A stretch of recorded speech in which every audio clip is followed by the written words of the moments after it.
let me just introduce myself. I am Lon Appleby, and I have, with my students, created the Global Classroom, and we do global classes, and it's been great to have you doing global classes this semester. I hope we can help you to join and link up with more institutions around the world. We're building our network. So for the moment, though, this is what we have. We're live streaming out what we're doing here. Specifically, what I would like to do today with you is talk about conflict and mediation in history, so that you can understand that there are some deep forces at play when you sit down and you resolve a dispute with somebody. I've given this some thought. I teach a course here called Short History of the World, as well as Humanity's Destiny and the Global Class. So essentially, the things that I tell you come from quite a bit of research and a lot of lectures. So I think you're going to find it interesting, but I do want you to know that in terms of how I teach, it's very interactive. I will talk, but you're welcome to raise a hand and ask a question at any point. And after the talk, which will go for about 60 minutes or 75 minutes or so, we'll probably have a short break, and then there'll be time to have a full discussion as well about a couple of big questions I'm going to be putting on this flip chart for you to work through based on what the talk has been about. Okay, so we're going to be looking at some pretty big things, but in the end it's going to come back down to you as students who are trying to understand how to be good mediators, who are trying to understand conflicts between human beings, and who perhaps are very interested in what history can teach us about conflict. Okay, so that's the idea, conflict and mediation.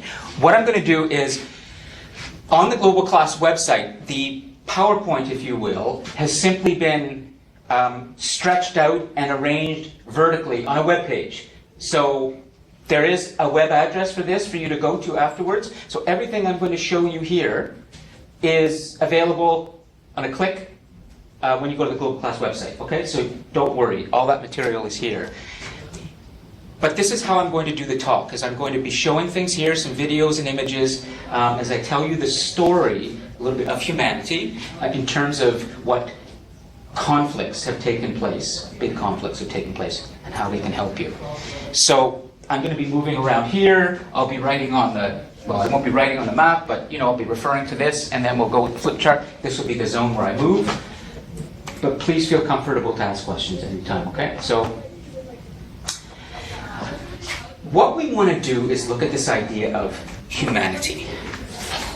Now, when we look at human history, and we look at conflict, and we look at mediation, you first have to understand that we're all together on this planet.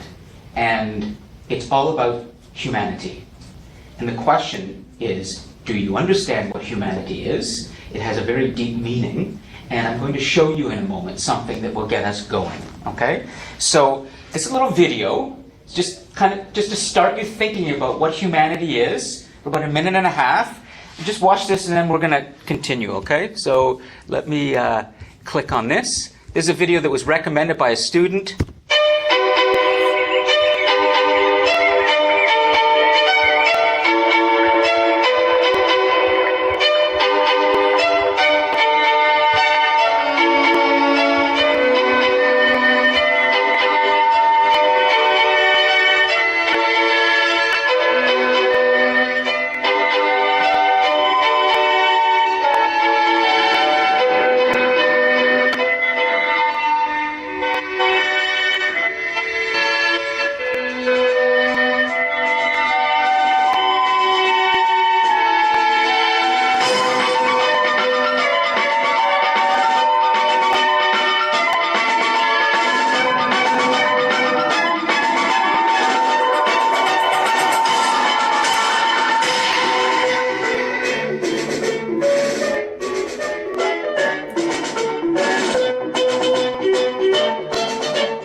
tell about what has happened on this planet.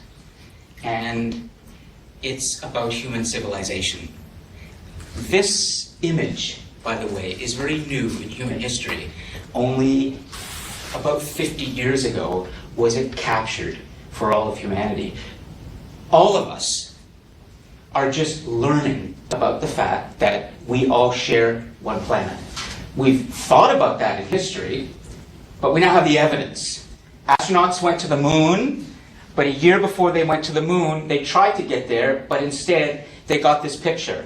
And it was shown to the entire world on Christmas morning, 1968, and it's called Earthrise. And it's a momentous image, maybe the most important photograph ever taken.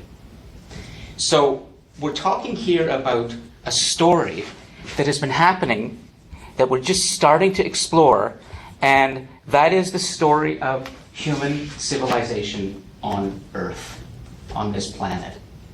Now, when we look at this story of human civilization, we have three fundamental conflicts.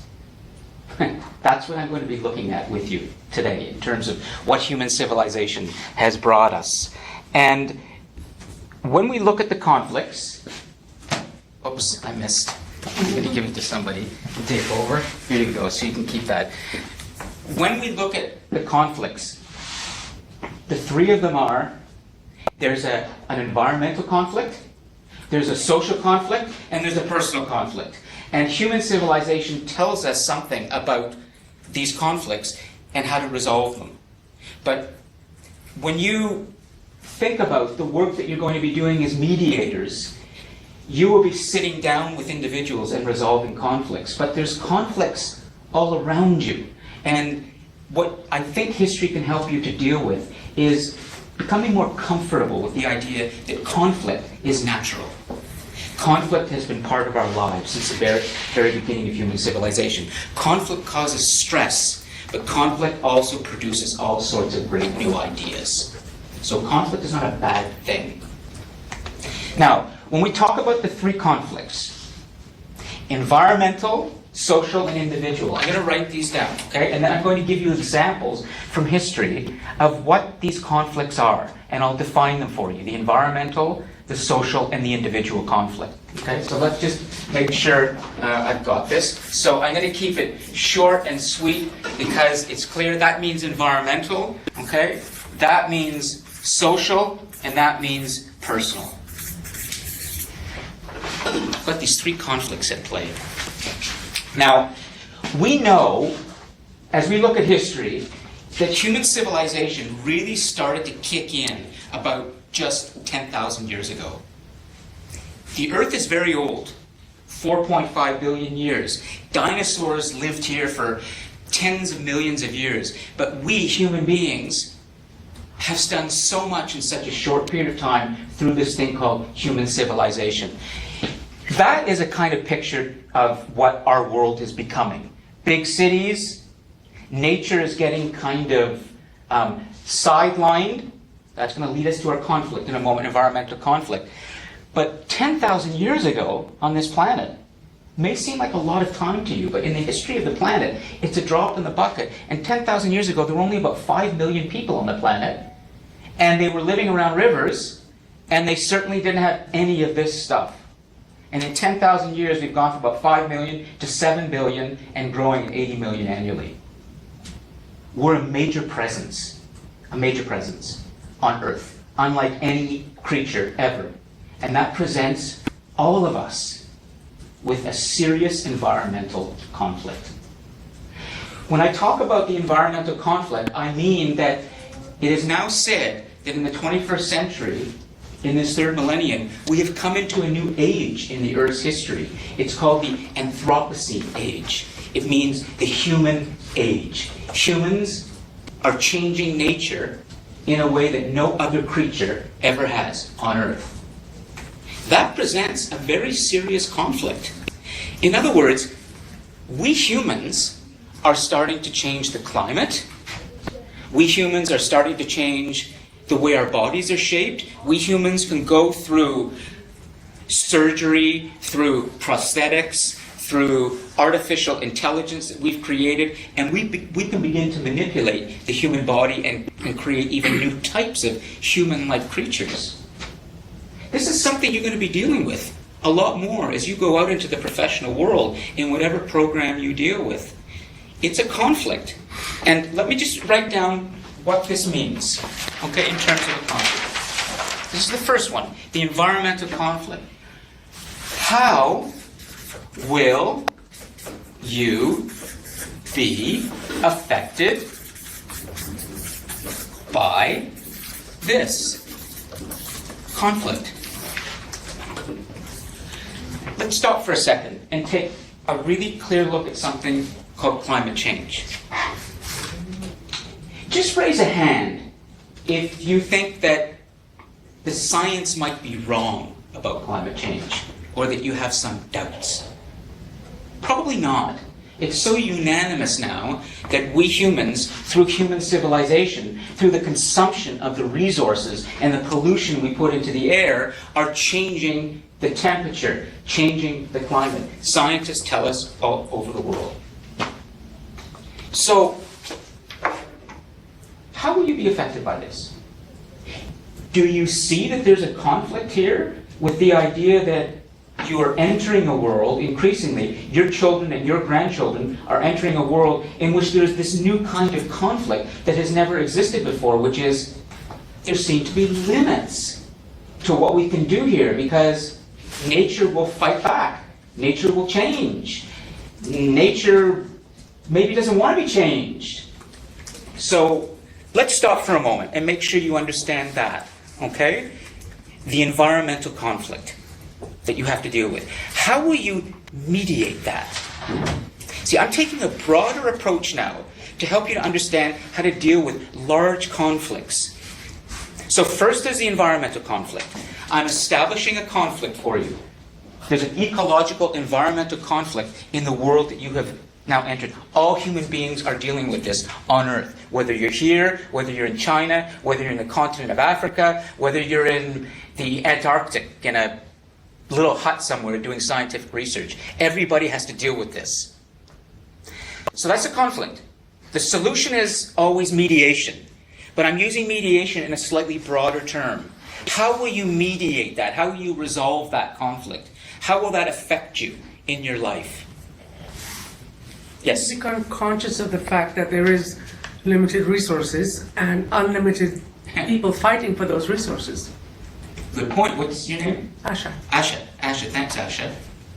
I want to make sure that you understand the approach that I'm taking in terms of helping you to understand that there are fundamental conflicts at play in your lives right now, big ones, and there are ways to solve them, and that's through mediation, through intelligence, through patience, through homework, things like that. Helen? So I'm thinking this is also a very nice segue to a guest speaker that we're going to have next week. Yes. Next week, who talks about what happens when things happen in your community, right? That are out of your control. How is the community impact? In this case, the community is global, and there would have to be some discussion, hopefully, with the people that are changing things, Yes. and the impact that it has on everybody else. So that's Great. a big area of mediation. Let me try another approach before I move on to the social conflict, and then I'm building here. I'm going to get a little personal, but not too personal with you, but I'm going to show you a very deep personal conflict that we all have that has existed in history for a long time that has given rise to religions. That's coming, okay? So I'm building the stuff here. But first, let me just ask if any of you see that this conflict of humans impacting nature in a way where we can change nature will be something you will have to deal with professionally. Okay, I'll start. Yes? Do you not see this like Standing Rock right now? Like, Go on. Absolutely. because humans are interrupting the drinking water there, they're trying to protect the land, and the government's just running them over, and that's a huge conflict to the point that they've been protesting, and now they've burnt down their whole camp. And you know how history will help you with that? That's an excellent example. What's your... Kate. Kate? Okay. The idea that humans are impacting nature comes from a historical force, which is we humans have proven through the building of human civilization that we're very restless. We like to explore, we like to build things, and we like to go further. So there is a force that you're going to have to contend with if you are a mediator at this dispute, which is there are people who really seriously want to build these pipelines. And they want to keep extracting oil and fossil fuels from the ground because that gives us power. And that's what gives us the energy to create this great, sprawling, electronic, planetary civilization. It's very hard to stop that. Because if you go into early human history and you look at the first cities that were formed along rivers, we were already building boats to get us across the water further. We weren't jumping in the water and swimming. We were building things to take us further and to give us more power. So that's a force. But then, those individuals, those corporations, for example, who want to build that stuff, they now have a rude awakening to deal with, and maybe they don't want to deal with it, which is there are repercussions now to extraction of resources from the planet. You can't just go in and grab fossil fuels and take all of these things out, because we know now it causes change in nature. So how do you mediate that? How do you deal with that corporate figure who wants to build, knowing that he's coming from a long legacy in human history of human desire for expansion? What do? Just be aware. You're dealing with a powerful force. And that's how history can help us a little bit in understanding these things go deep. Yes? Isn't there also the need to recognize the power imbalances that are... That's are coming. just- That's coming in a moment with the social dilemma. Good, Asha, you're on it, okay? So I'm trying to just stay one step at a time, okay? Because I'm kind of building to progressively more difficult and emotional conflicts. This is the big broad one. Humanity is changing Mother Nature. What are we going to do? Okay, let's move on.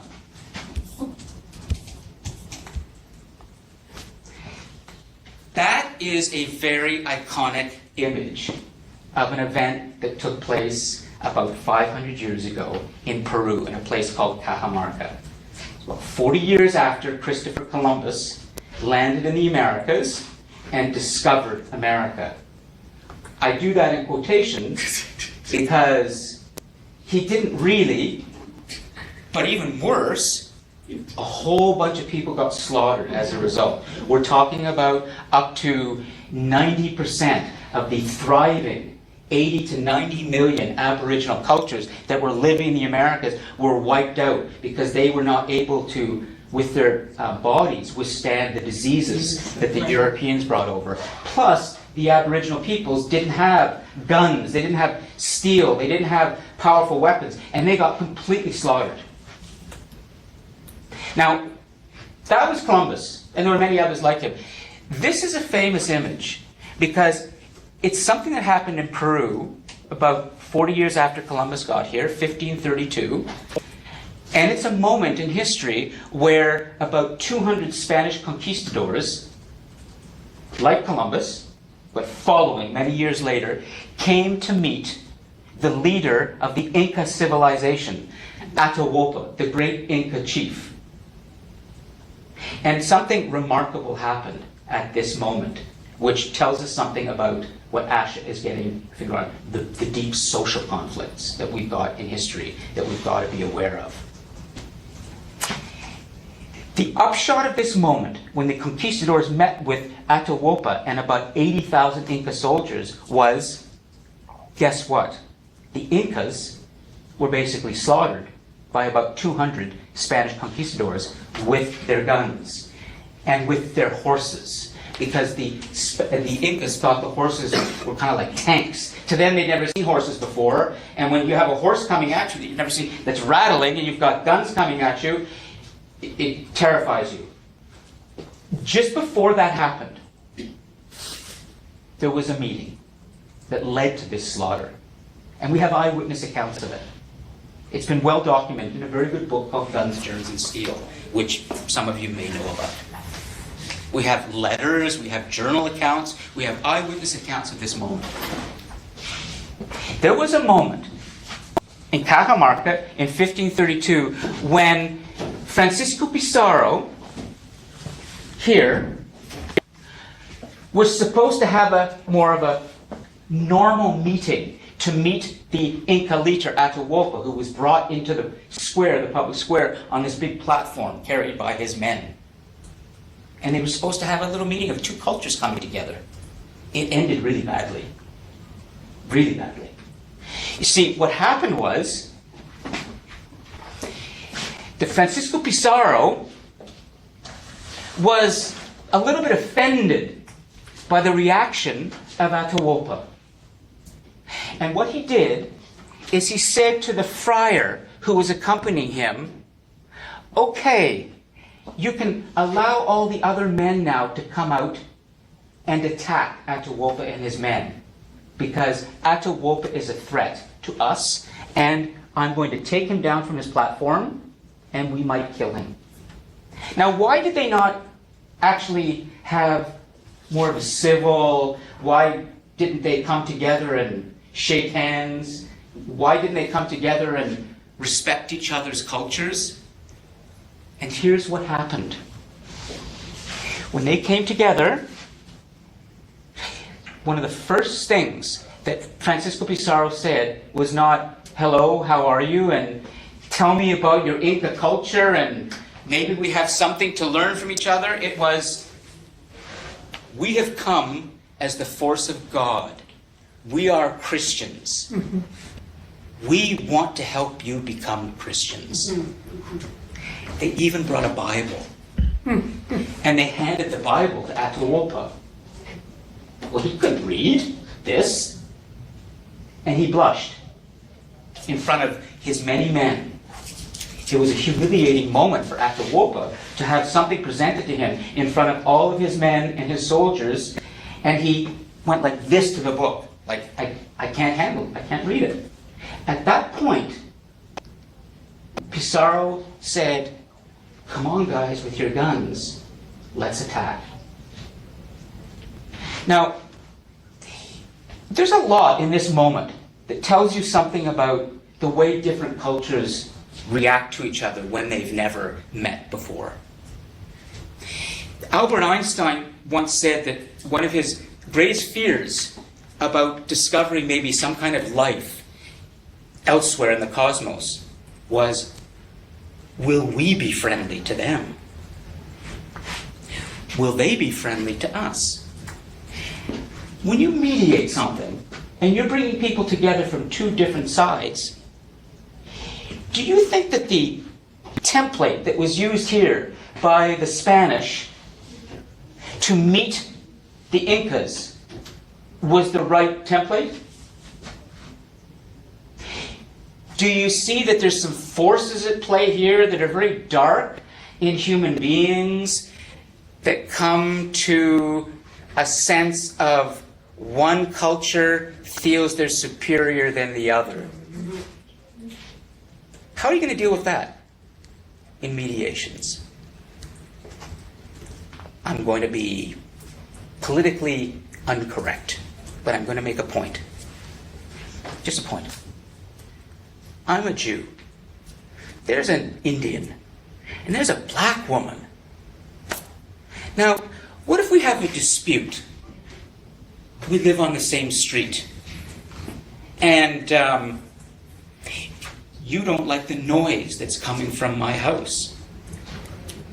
How are you going to be able to sit down with me and come to some kind of compromise if that noise is coming from some kind of prayer, religious prayer that's really important to me? And then what if there's a lot of noise in your house and I don't like that, and I discover that that's because you have a large family and you are working hard to care for your family? How are we going to be able to resolve our disputes if we come to these disputes with the sense that a black person acts one way, an Indian person acts one way, and a Jewish person acts one way?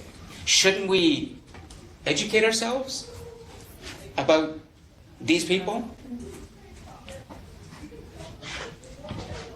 You know, this kind of stuff led to the power of the Western world today. In other words, Europe dominated North America and South America. The British did this, the French did this, the Spanish did this, the Belgians did this, to many other cultures, whether they were in South America, whether they were in Africa, whether they were in Australia or New Zealand.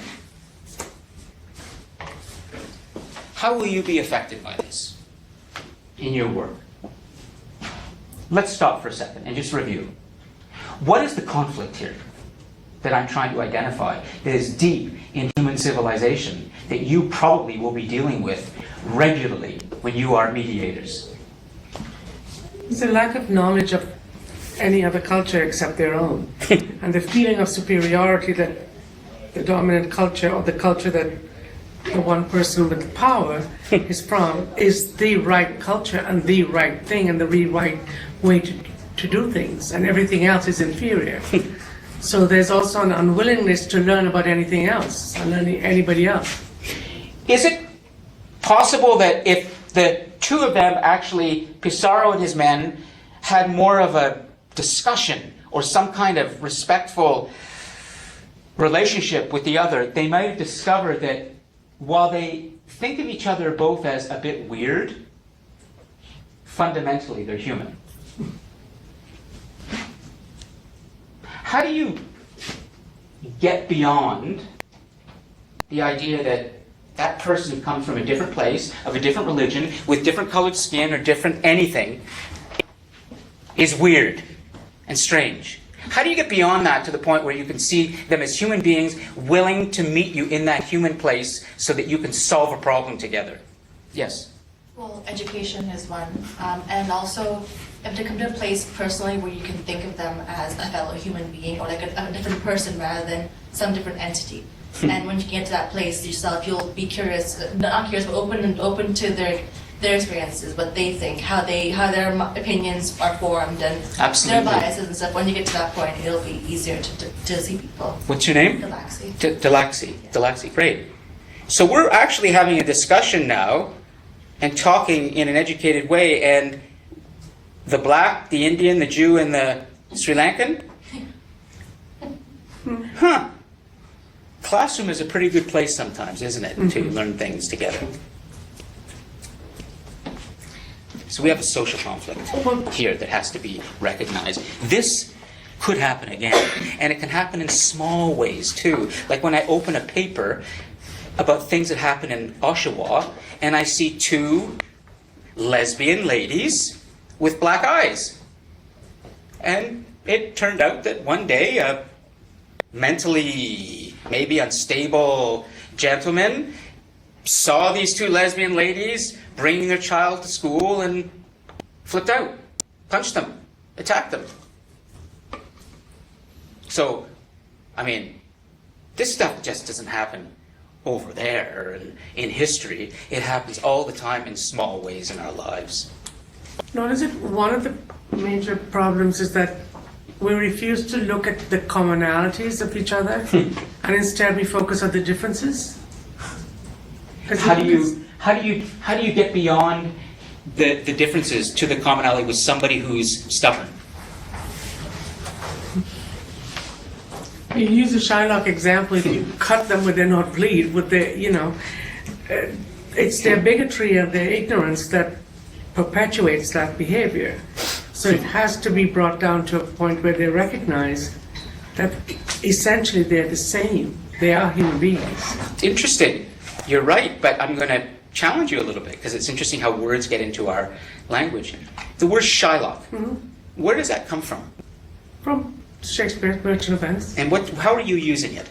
In the fact, when Shylock stood up and said, if you cut us, do we not bleed? If you prick us, do we? When they would talk with the usurers. So, Yes. So, are you aware of the word Shylock to be used with a Jew? Is a deep insult. Because Jews in history have often been seen as the moneylenders, the usurers, Yes. Taking from everybody. I can tell you for a fact, being a Jew, that money doesn't mean a lot to me at all. Ideas do. So where does that put me? I guess I'm just a human. Exactly. Anyways, I don't mean to. No, Just make it a was point. never Just make a intended that point. way, but Okay. Does it make sense, like in terms of conflicts? I just think it's that, because I'm building towards something here that's going to make you maybe squirm a little bit, but that's okay. I'll squirm with you. Ask any questions you like. Just make sure you understand, okay? History tells us there are some dark, deep forces underneath things going on around us. Today we only see the tip of the iceberg, but all sorts of things have been going on this planet for thousands of years. You know, you came from parents and they came from your grandparents and it goes on. So we're all connected to this. So we better understand a little bit more about this bigger story. The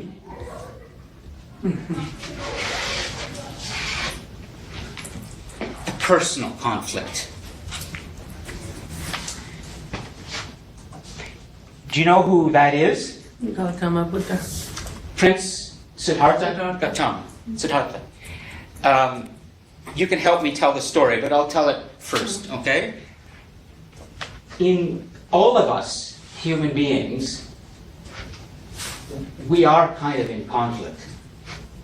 I think it's fair for me to say, but I'm not going to ask you about this, that every single one of us here has a struggle they're dealing with, but they just really would rather not tell anybody else about it.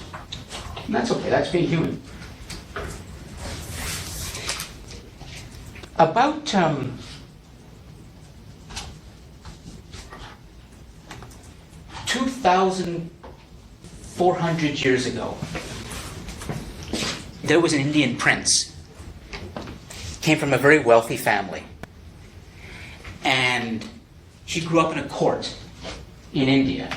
India is one of our great civilizations, like China. These are not developing countries. These have been long before anything. And maybe they've gone a different way at times, but you take the Indians and you take the Chinese in terms of 7 billion on this planet, and you've got about 25% of humanity right there. So India's culture goes back 4,000 years, like the Chinese. And India has a lot to teach us about, for example, religion, faith, spirituality, and this guy, the prince. He grew up in a really wealthy court, and he was expected to live that life of wealth and influence and power. But the story goes, and the legend tells us, that he started to leave the palace, and he started to walk, see things around the palace, and he began to see that people were suffering a lot, and he wasn't fully aware of that. One day, as the story goes, he went for a walk into the forest, and he wanted to resolve a really dark, difficult, personal question. And the question was, as he sat beneath a Banyan tree. Right. banyan tree, is it a banyan tree or fig tree? I can't remember. Banyan tree. Banyan tree. He sat beneath a tree in the meditative pose that will eventually give us Buddhism and meditation and all of those transcendent spiritual disciplines. He said to himself, "Why am I not happy?"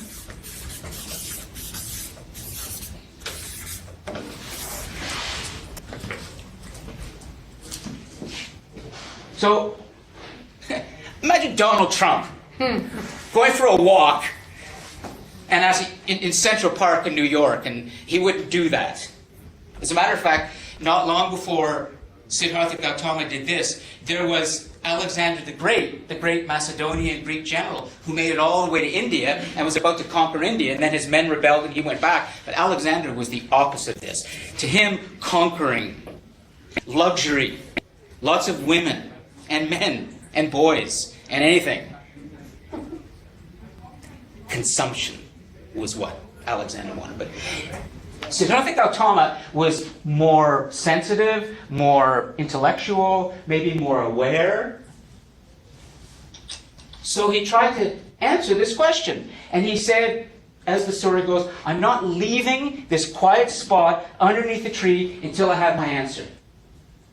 Now, I'm going to keep you a little bit in suspense, because it's fun, and that way you'll listen. You won't disappear into, cyberland, where you're gone. Have you ever sat alone, unplugged your computer, not watched television, don't listen to any music, just sit quietly and think? Have you ever done that? Did you ever do that? Yep. And what happens when you do that? I find it extremely relaxing and it calms my nerves. Do answers sometimes come to you to complex things when you're calm and not being overly stimulated by, the entertainment, internet, web world that just rattles everybody all the time, gives everybody tons of information, lots of stuff, entertains us, but then in the end of the day, it's like junk food. It's like, what did I just eat all day?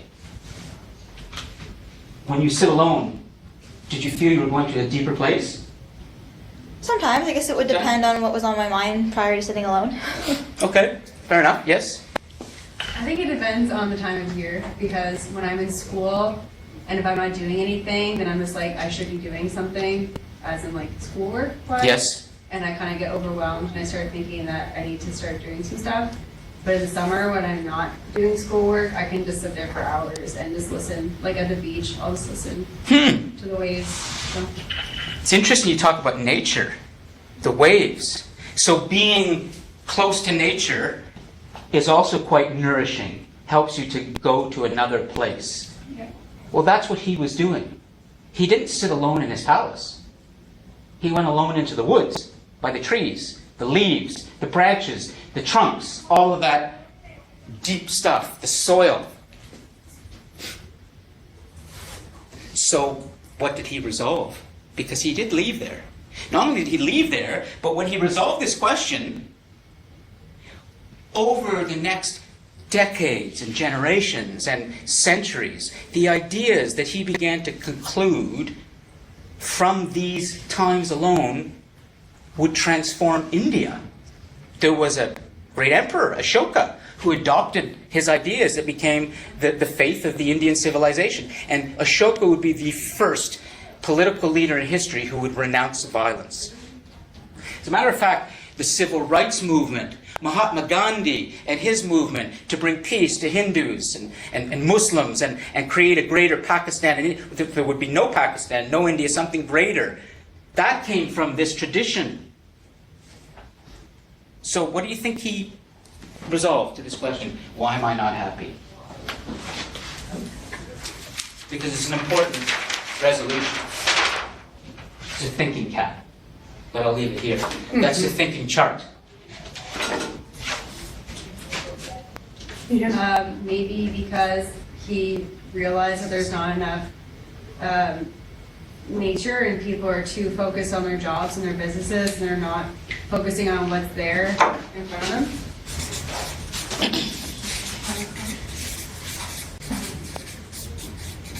We're brainstorming. Not yet, we're not there, but we're getting close, yes. He realized he spent his life doing things to make other people happy and not enough making himself happy.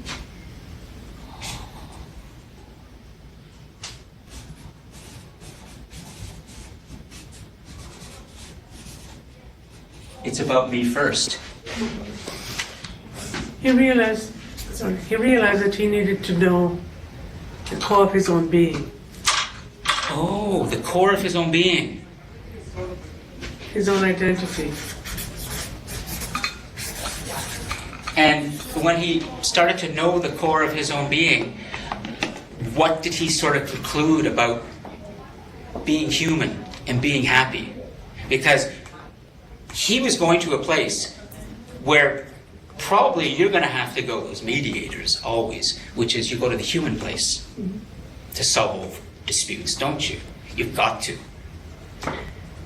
He was able then to see that there's a soul and there's life in everything, every leaf, every drop of water, every bird, everything. There's something more, but this is beautiful, okay? I'm going to give you a term that has grown out of this that Václav Havel, a great political leader of the 20th century, the Czech president who was the first president of modern Czechoslovakia, who was imprisoned by the Soviets, eventually came out of prison, became like Nelson Mandela, who was released eventually. In Czechoslovakia, Václav Havel was released, and he became president there too. And he called it the miracle of existence.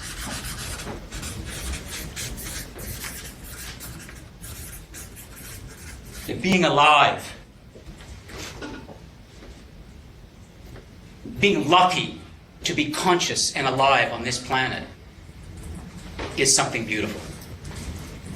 Most of us go through our day never thinking about this stuff unless we get quiet. You don't think about the miracle of existence and the common bond of humanity, of being humans and being conscious and being different than all the other creatures, because we have this remarkable thing called consciousness in the human brain. You don't think about that when you're watching, Coronation Street. Yeah, Coronation, as good as it is, or watching a great HBO drama, or watching Emma Stone try to handle La La Land not winning the Academy Award. That's cool, that's interesting, but that doesn't take it here. It's fun. But this is the real stuff. Human beings have a remarkable thing going here.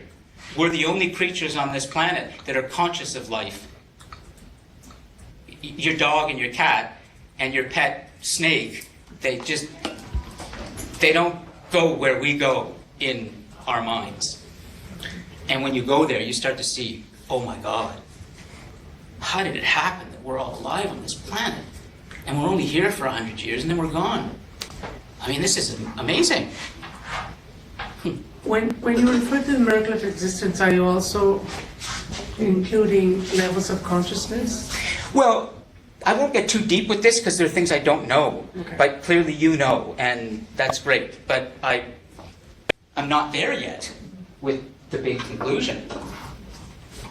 These are all elements of his understanding of what it means to be a human being and how to be a happy human being and at peace with yourself, peace with the war that goes on inside you all the time. Raise a hand if you do not have a struggle right now going on that you don't want anyone to know about. Raise a hand if you don't have that struggle. That everything's nice and you're happy and, you're just... We're all struggling with stuff, this war. So how do you kind of deal with that? How do I get happy? I'll write it for you. It's very simple. Stop wanting so much.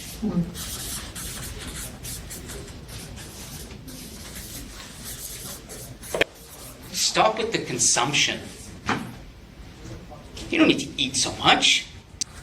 You don't need to have all of this stuff around you, the nice clothes, the luxury, even all the love of people and adulation and friendship. If you just sort of sit quietly and reflect and sit in a place with nature, you'll start to see that it's quite remarkable that I'm alive and I have a brain and I'm conscious and I'm happy and I'm going to start wanting less. I'm going to start consuming less. And that kind of releases me of a desire, less desire, more chill. Does that make sense? Yes? No? Because I see you skeptical. No? Yeah. No, I'm just placing, you know what, I'm thinking of myself on a beach in the Caribbean on a hammock, so. Okay, great, good. Totally. I want to be, go ahead, yeah. If you don't mind, I'll put it in the words of Louis C.K. Yes. That's something that I really enjoy. Go ahead, yeah, he can be very funny. His kids kept telling him that they're bored, they have nothing to do. And he's like, what do you mean you have nothing to do? He's like, sit there and go with your imagination. You can think so much stuff up. You don't need all this material stuff. My God, you guys are ahead. You're leading me to the end. No, I'm serious. And I'm not the way you're... Let me take you to the conclusion of this little talk. You're right where we should be. That's great. And that's what I say, like, when my friends used to say to me when they're bored, I was like, there's kids in other worlds that have mud and a stick to play with, and you have all this stuff around you and you're still bored. So it really bugged me when people used to say that to me, because we shouldn't be bored with our lives, ever. Not with the power of human imagination. Yeah. Do you have a cat or a dog? I have a dog. Okay. Do you have any other pets? Okay. And I'm sure you love them. Yeah. Do you think that they have the same capacity to think about things and imagine things the way you do? Can they remember, can your cat remember what happened 10 years ago? And can your cat plan for an event 30 years from now and sort of fantasize and visualize how it's going to go? Do you think your cat does that? Or can do that? Maybe? Possibly? On the fence. Okay, on the fence? So, That is a very important thought, and we'll get to that. Helen? Yes. well, I was thinking that my dog, Cookie Pearl, Mm-hmm. What's her name? Cookie Pearl, she anticipates certain behaviors. So she knows, for example, that when I rattle the cookie jar at home, Yes. she comes running upstairs and she gets a cookie. So that instinct has to be developed from somewhere, which can only be a previous similar activity. Sure. So, and she knows that every time we go outside, that's where she's going to do her business. Okay. So she has to have anticipated.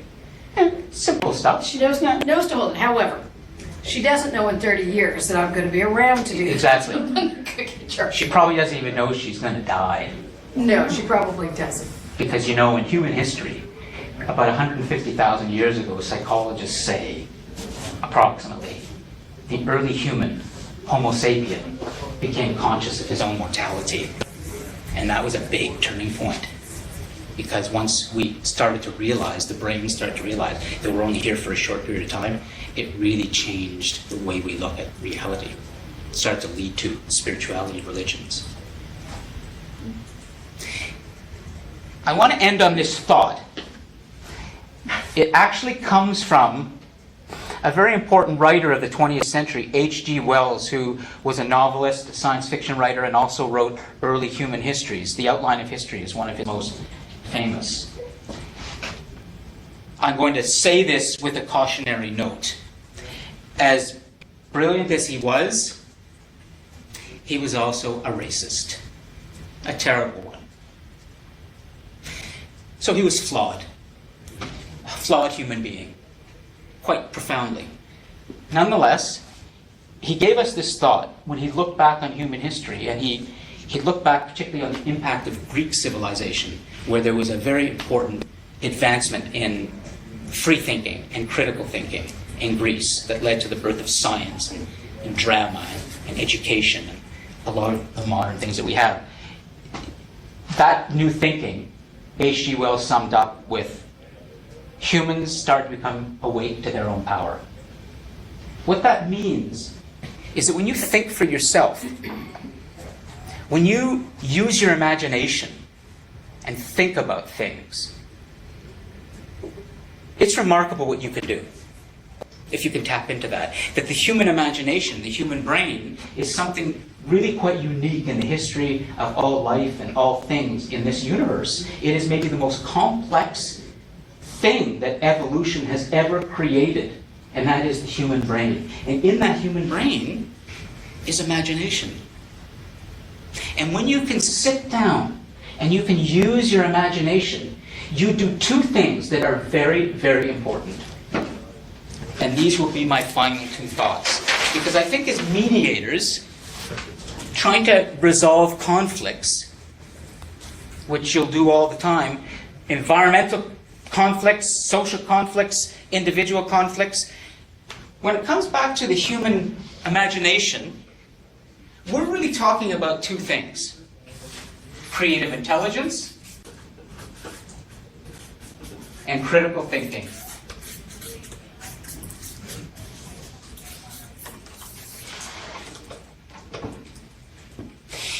If you're able to tap into your creative intelligence, your creativity, every dispute that you have to resolve. And you're able to tap into your capacity for critical thinking, every dispute, etc. You will come up with some potentially powerful solutions. That's all I have to say. So, do you want to take a little break, or do you have some questions, and we'll come back? Because I want to return to the big question in the discussion, if you want, which is, how is all this going to affect your life in the future? Okay? So that's that we have The tiny to work through. But, the bigger stuff. But should we take a little break? And Yeah. let's take a little break. Great, guys. What sort of break would everybody like, 10 minutes, like that 25 after? Break Good. 25 after Okay, this? thanks. I do have a question that's Sure. sort of probably off topic. Yes. It's Buddha that's sitting under the tree. Yes, it is. Right? Was there any particular reason, or did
later, but Maybe it's robust enough it can handle it.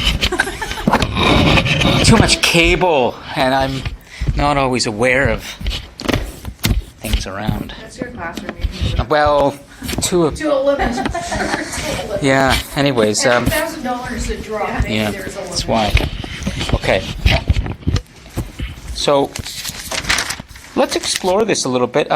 Throw it open, but I mean, really, what I tried to do was just present you with some big ideas, but then in conversation bring it back to you and the choices you make in your life and your career and how you foresee these things playing out in your own professional lives as mediators. So that's where we can go with this. But any comments just in general that you'd like to kind of bring to the class's attention about the significance of what we just explored together? Helen? I just have a thought, going back, and I'm sorry, I can't quite get the names as eloquently as you did, but with the issue, going back to Peru when they met. Yes. I'm wondering also if there wasn't an underlying interest to bring back as much gold to the royal. That too was there? As possible. That's Because another I part of the know- story. Yeah, they were wiped out You bet. of their gold, which true. was substantial at that time. So I was wondering, Well, were it was. they ever interested in a peaceful coexistence? Just saying.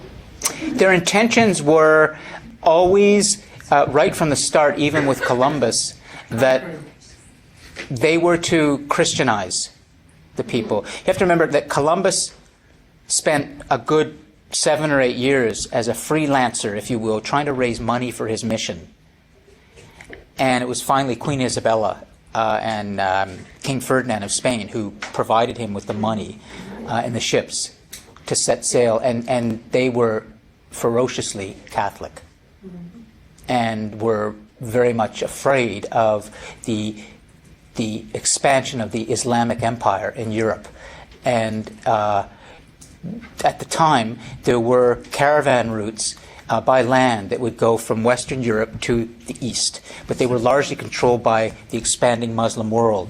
What Ferdinand and Isabella wanted was a way to get to the Asian world for their great spices and silks and other things by another route that they could control. So they saw Columbus as potentially The navigator of the getting the sea route to the east, the way there were other land routes. Of course, he never got there. He landed in America, but he thought he was in India. And that's why people in America today are called Indians, because of that. But Queen Isabella did say, to Columbus early on that, and was supported by the Pope through papal edicts, that if these individuals that were encountered there did not want to become Christian, you should consider them subhuman or savages or not human beings and do as you please with them. And there was literally a papal bull, like an official decree by the Pope that supported that for Columbus. So they went there, with the intention of definitely getting resources, getting gold, getting silver, but also it was to do what has been done to the Aboriginal peoples in America for a long time, which is Christianize them. We had our residential schools. That's exactly what was going on. So religion, religion is a huge force to deal with in everybody's life, for better or for worse. Religion is the name of religion, though. Well, yeah, It's the name of religion. the name, but Yeah. the two great forces in human history are science and religion. You have to deal with them all the time in some form or another. Yes, you do. They really are. When you ask how will we be affected by Yes. this, How would you? That's right. and one of the things that I'm thinking about, many people and families are rejecting this whole, genetically engineered food and all the artificiality of things that we are eating and growing. Yes. And going back to, I laugh when I hear this, this is organic. You bloody well put a seed in the ground that grows, that's organic. Yes, going back to that as opposed to hydroponically grown stuff that we Right. that there's no food value in. So a lot of people, the more they become aware of this race to nowhere, are going back to what was laughingly called the primitive days. Mm-hmm. And because they want to preserve their families that way, because they don't see that all this is perpetuating life. It's actually shortening life and causing new diseases and new all kinds of things. Well, yes and no. I mean, I can't believe how many people now are reaching their 90s and even into beyond. There was just report recently of a 105-year-old French cyclist. I mean, the data is more actually on the side of that all of this kind of modern science, technology, the technological civilization we live in is extending our lives significantly. Even if there's a lot of chemicals we have to deal with and cancers and stuff, it still means that, you know, our lives are significantly longer than they were 150 years ago. And that's the dilemma, because these people who are now 100-something years old were born in the age way before this was happening. I'm wondering that from, let's say, from this part of the century where all these developments have come, Yes. are we going to see 100-year-olds, people going into the next century? I don't know. Very, very likely, the way things are going. Very likely. Because even the milk that you're drinking is not coming from a cow. Manufactured. But we have medicine, we have medication, we have new forms of spirituality, meditation, physical fitness. Humans are pretty adaptive. When we know there's a problem, and we use our creativity and it's remarkable what we can resolve. But how do you think this affects you individually? Okay, let me ask a question too. What program are you in? Mediation alternative dispute. Mediation. So if you're all in mediation, okay. I thought maybe there were students from other. So you will graduate with that, with the hope that you will get a job in what? I think it's different for everyone. For me personally, I want to work in workplace conflict, so it would be more of the social conflict that you were talking Wow, about. workplace conflict. Okay. So what's your name? Kyle. Kyle. Okay, so Kyle, how did what we kind of looked at today affect you in terms of you as a workplace mediator? What were you thinking about as we looked at this that could maybe impact you in that So way? I think like the biggest one was actually the environmental one because like you were saying where you have like the businessmen kind of damaging the environment and you have like, people that want to protect the environment. The biggest thing that I thought of was that the environmental, it's becoming limited in our ability to create solutions for like both parties. Yes. And it comes back to like the critical thinking, creative Intelligence. that we need to like expand on that in order to compensate for the limiting factors. That's great. It's a great way of looking at it. I often say to myself and of course students, you guys have to be so smart these days. The problems you deal with in the world right now are very complex. It's often said today in the global world that you really have to understand complexity because everything's connected now. So we have to be super smart to solve problems because there's so many moving parts. It's like we have to be pilots and hockey coaches and psychologists all at the same time. There's so many things we got to be thinking of for things to go well. That's what complexity is. It's a lot of moving parts that come together into something. Your day, in order for your day to go well, think about how many different things have to just work. You got to eat, you got to sleep, you got to study, you got to have some love, and you got to Mark papers? the whole bunch of things you want to do every day. And if you don't get them done every day, the day starts to fall apart. That's complexity. So you're in the right place. Be in a classroom now, whether it's in a school or in your own lifelong learning way. If you don't keep learning and stuff, you just will get beat down by a really tough, complex world. That's my kind of view. So, workplace conflict. Kyle has given a good example, and you picked up on the critical thinking and creative intelligence, which is excellent. Why don't I throw it over at the table there and see if there's anyone who wants to go where Kyle went and explain what you're planning to do when you graduate. And go ahead. I'm the same thing as Kyle with workplace communication. Okay. More focus on.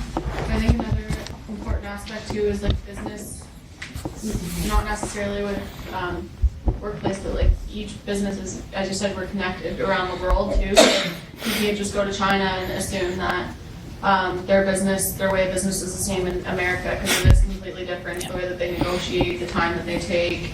America's more fast-paced. Chinese, by the research that we've done in this class already too, they're more of like take the time, make sure that it's perfect, and They love turtles. yeah. I know that because my wife is Chinese. Yeah. So what's a turtle? It's slow. Yeah. Right?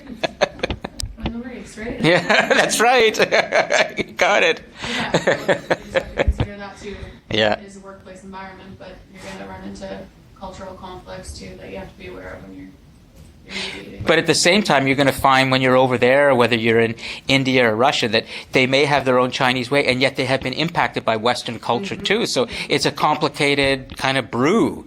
You got to, on one hand, they're dressed the same way you are and watching similar movies, but on the other hand, they're Chinese. Yeah, they've still got their culture. It's good. So in terms of then the work that you want to do, how would you define the biggest conflict that you might face when you're beginning to mediate professionally? What do you think the biggest conflict will be? Oh, like just like a particular example. Yeah, just particularly that you think you'll be dealing with a lot, Um, kinds of conflicts. maybe like employee and management, maybe like over benefits or not being compensated enough, unfair, maybe discrimination basis too. Yeah, clashing personalities is simple enough. Like we've had examples in our classroom where it's over the simplest things, like people just get mad at each other because somebody walks past the cubicle one day and doesn't say hi, and that starts Sure. years of Yeah. between them, right? So you just have to open that door. Yep. I think it makes it's really important that we get to understand and appreciate other cultures and their little nuances, their habits, Yes. their ways of greeting each other, from simple things like that, because it's so easy to cross lines, consciously or unconsciously. Yeah. It would have been great if, for example, 500 years ago there had been some little homework that the conquistadors did and that, the Inca leader too might have done just to be ready.